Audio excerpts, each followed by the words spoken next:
Ya, perpanjangan insentif pajak berupa PPNBM ke penjualan mobil baru sampai Agustus. Kita tanya alasan keputusan tersebut kepada Ketua Tim Monitoring dan Evaluasi Pemulihan Ekonomi Nasional Monefpen Kantor Staf Presiden KSP, Edi Priyono. Selamat malam, Pak Edi. Selamat malam.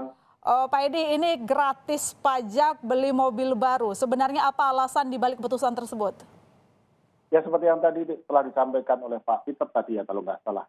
Yaitu untuk mendorong konsumsi kelas menengah atas karena data-data Ya. menunjukkan bahwa kelompok ini terlalu banyak menyimpan uangnya di perbankan gitu ya sehingga tabungan mereka meningkat. Jadi kita harapkan mereka bisa menggunakan uang untuk berbelanja sehingga bisa sedikit paling tidak sedikit banyak bisa mendorong pemulihan ekonomi.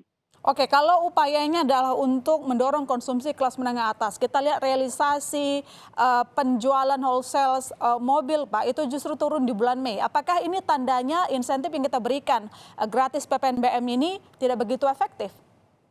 Kalau kita melihatnya di Trimonas Pen KSP ya, melihatnya justru di penjualan retail ya. Karena kalau wholesale itu kan penjualan dari penjual ke penjual lain ya, atau dari pabrik ke penjual ya. Kalau retail ini kan konsumen. Kalau untuk retail itu untuk kelas kendaraan 1.500 cc ke bawah itu naik ya. Begitu Maret, April itu Maret naik pesat gitu ya. 1.500 cc ke bawah.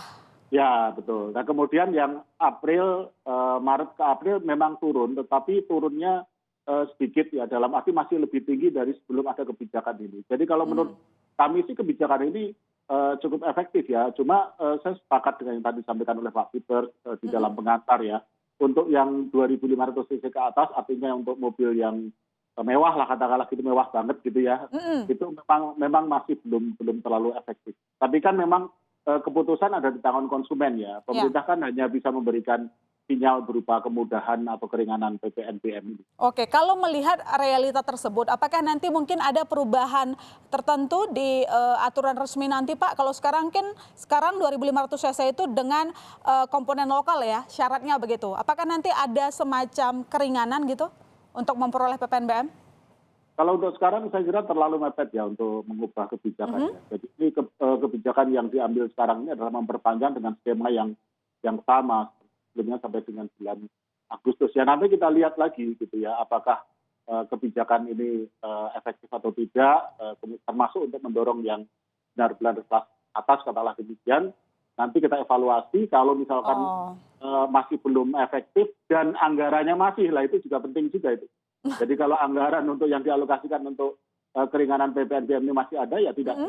Tapi untuk saat ini skemanya masih sama ya. Skemanya sebelumnya. Oh, skemanya masih sama, dan kapan Pak kira-kira aturan resminya akan terbit?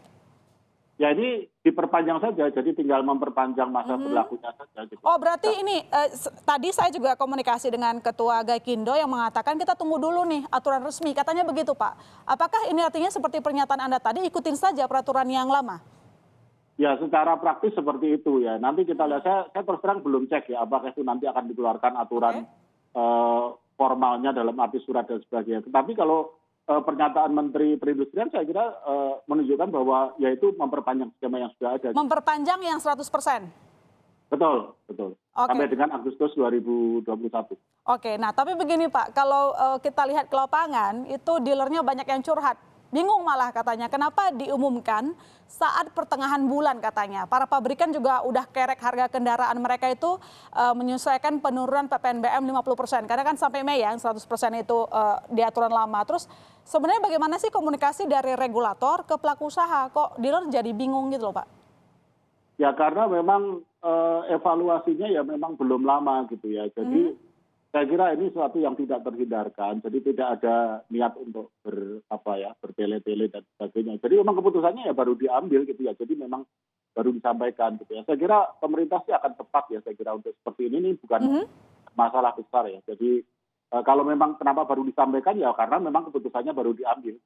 Keputusan baru diambil dan tadi Anda menyatakan soal evaluasi. Mungkin bisa dijelaskan kepada kami Pak, evaluasi semacam apa yang selain tadi soal penjualan mobil ya, yang membuat akhirnya pemerintah memutuskan untuk memperpanjang gratis PPNBM? Ya pada intinya kan ada dua ya yang dievaluasi. Pertama dampaknya terhadap penjualan mobil, dan kalau kami melihatnya itu lebih banyak ke penjualan retail tadi yang kami sampaikan. Yang kedua, anggarannya masih atau tidak gitu loh. Kalau anggarannya masih, ini kan dialokasikan sekitar 5,6 triliun ya. Jadi kalau anggarannya masih ada, kemudian ternyata dari sampai batas waktu yang awalnya ditetapkan itu masih belum terpakai semua, ya apa salahnya untuk diperpanjang. Karena ini industri mobil ini saya nggak setuju ya kalau dibilang dampaknya kecil. Dampak langsungnya mungkin tidak besar ya.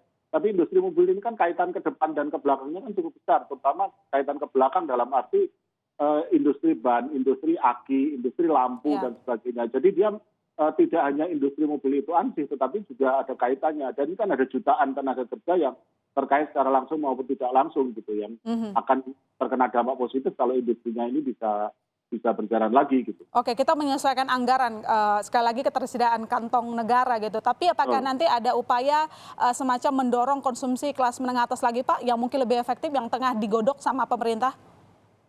Ya masih mungkin, tetapi kita belum bisa sampaikannya. Ini kan rapat penanggulangan COVID dan pemulihan ekonomi kan dilakukan setiap minggu ya. Jadi setiap minggu itu Bapak Presiden melakukan rapat kabinet untuk khusus membahas tentang penanganan COVID dan pemulihan ekonomi gitu. Dan itu di saat itu dievaluasi apakah akan diperpanjang, apakah akan di stop, apakah akan dirubah skemanya dan sebagainya. Jadi saya kira kalau mungkin atau tidak mungkin masih mungkin, tetapi ya kita lihat nanti. Gitu. Oke Pak, pertanyaan terakhir saya ini meluruskan kesalahpahaman. Pemerintah masih obral pajak otomotif di tengah polemik pajak sembako. Bagaimana Anda menjelaskan ini? Itu dua hal yang berbeda ya. Ini kan PPNBM mobil ini kan kebijakan jangka pendek banget malah. Itu sampai sekarang aja cuma sampai Agustus. Jadi ini kebijakan jangka pendek. Sedangkan perubahan kebijakan pajak terkait dengan PPh, terkait dengan PPN, itu kan kebijakan jangka panjang. Dalam arti akan diterapkan nanti setelah krisis berakhir atau dianggap sudah berakhir. Atau kalau kita bicara tentang tahun anggaran, yaitu tahun 2023, ketika kita defisit anggarannya harus sudah kembali dari maksimal 6% menjadi maksimal 3%. Jadi itu tidak dalam waktu dekat. Jadi saya pikir itu dua hal yang tidak relevan untuk dibandingkan ya. Yang satu jangka pendek banget, yang satu itu masih berupa kemungkinan. Itu juga sudah dijelaskan oleh Kementerian Keuangan juga ya, bahwa yang disebut pajak sembako itu juga pemerintah ya nggak ngawur lah gitu ya. Lihat dulu ya, itu barangnya barang apa dan siapa yang menikmati dan sebagainya. Intinya seperti itu. Baik, satu untuk penanganan pandemi, yang satu pasca pandemi masih direncanakan. Terima kasih Pak Adi telah bergabung di Berita Utama. Selamat malam, sehat selalu.